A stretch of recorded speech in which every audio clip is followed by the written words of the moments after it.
Welcome to my channel. আপনারা দেখছেন green kitchen. আজ রান্না করব ধনেপাতা দিয়ে চিকেন কষা। অনেকে আবার ভাবতে পারেন ধনেপাতা দিয়ে আবার চিকেন কষা হয় নাকি, খেতে কেমন লাগবে। তবে আমি যেভাবে রান্নাটা করছি ঠিক একইভাবে আপনারা রান্না করে দেখুন খেতে কতটা দারুণ হয়। তাহলে কিভাবে করছি দেখে নিন। প্রথমে 2টা চিকেন পিস নিয়েছি, থাই সহ লেগ পিস ফাঁকে ফাঁকে এভাবে কেটে দিয়েছি। এভাবে চিড়ে নিলে মশলা লবণ চিকেনের ভেতর পর্যন্ত ভালোভাবে ঢুকবে। এখন মেরিনেশন করে নিব।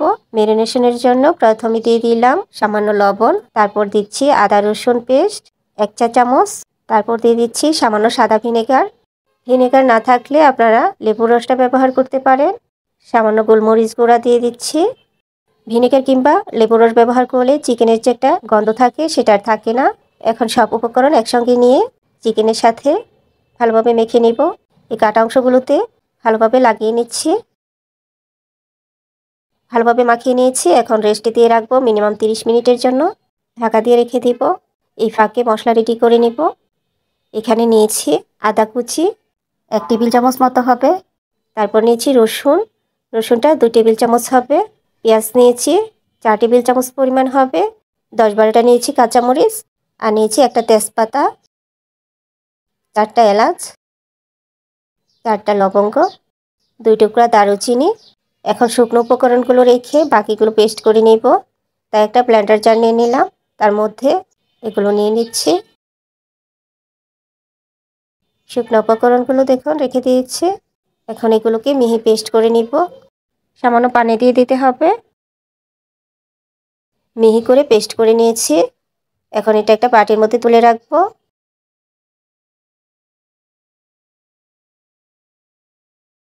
আর এখানে নিয়েছি ধনেপাতা, বেশ অনেকটা নিয়েছি। এখন একই জারে ধনেপাতাটাও পেস্ট করে নিব। ধনেপাতার মধ্যে পানি লাগবে না, পেস্ট করা হয়ে গেছে। এখন এই পেস্টগুলো একটা সাইডে রাখছি। এদিকে চিকেনটাও ম্যারিনেশন করা হয়ে গেছে। এবার চুলায় ফ্রাই প্যান বসিয়ে দিয়েছি, তাতে বেশ অনেকটা তেল দিয়ে দিব, রান্নার রেগুলার তেল। তেল গরম হয়ে এলে তারপর দিয়ে দিচ্ছি ম্যারিনেশন করা চিকেন দিয়ে ঢাকা দিয়ে রাখছি, না হলে তেল ছিটতে থাকবে। লো হিটে ভাজতে হবে, তাহলে চিকেনের ভেতর পর্যন্ত ভালোভাবে ভাজা হবে। কিন্তু লাল করে ভাজবো না, হালকা ব্রাউন করে ভেজে নিব। এক পাশ হয়ে গেছে, এখন উল্টে দিতে হবে।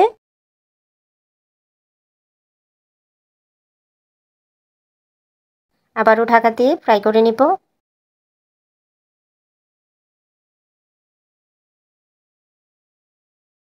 চিকেনের 2 পাশ ভালোভাবে ভাজা হয়ে গেছে। এখন তুলে একটা সাইডে রাখছি।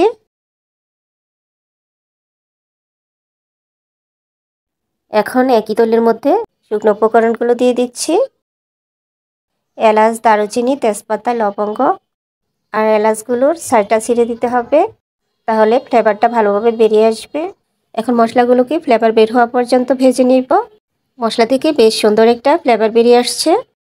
এখন পেস্ট করে রাখা আদা রসুন কাঁচামরিচের পেস্ট দিয়ে দিব। মশলায় তেল ছেড়ে দেওয়া পর্যন্ত কষিয়ে নিতে হবে। প্রয়োজন মতো লবণ দিব। এখন দিয়ে দিচ্ছি 1/2 টেবিল চামচ রোস্টের মশলা। তারপর ভালোভাবে কষিয়ে নিচ্ছে। মশলায় তেল ছেড়ে দেওয়া পর্যন্ত কষিয়ে নিতে হবে। মশলায় তেল ছেড়ে দিলে বুঝতে হবে কষানো হয়ে গেছে। দেখুন মশলায় তেল ছেড়ে দিয়েছে। এখন চিকেন দিয়ে দিব।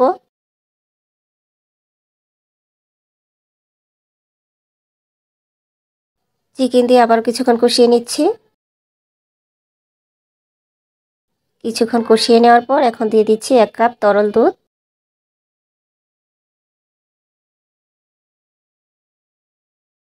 একটু মিশিয়ে নিচ্ছি।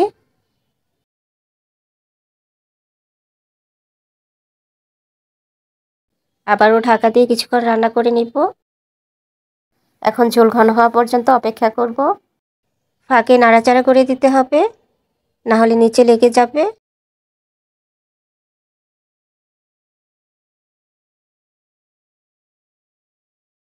ঝোলটা ঘন হয়ে এলে এখন দিয়ে দিচ্ছি ধনেপাতা পেস্ট, আর দিয়ে দিব 1/2 টেবিল চামচ জিরা গুঁড়া, আর চিনি দিয়ে দিব 1/4 চামচ। এবার নাড়িয়ে মিশিয়ে নিয়ে আরও 2 মিনিটের মতো রান্না করে নিব। চিকেনের এই কারিটা সাদা ভাতের সাথে খেতে ভালো লাগবে না, নান, পরোটা কিংবা পোলাওয়ের সাথে সার্ভ করতে হবে। মশলায় তেল ছেড়ে দিয়েছে, রান্নাটা হয়ে গেছে। এখন উপর থেকে ঘি ছড়িয়ে দিয়ে তুলে পরিবেশন করে নিব।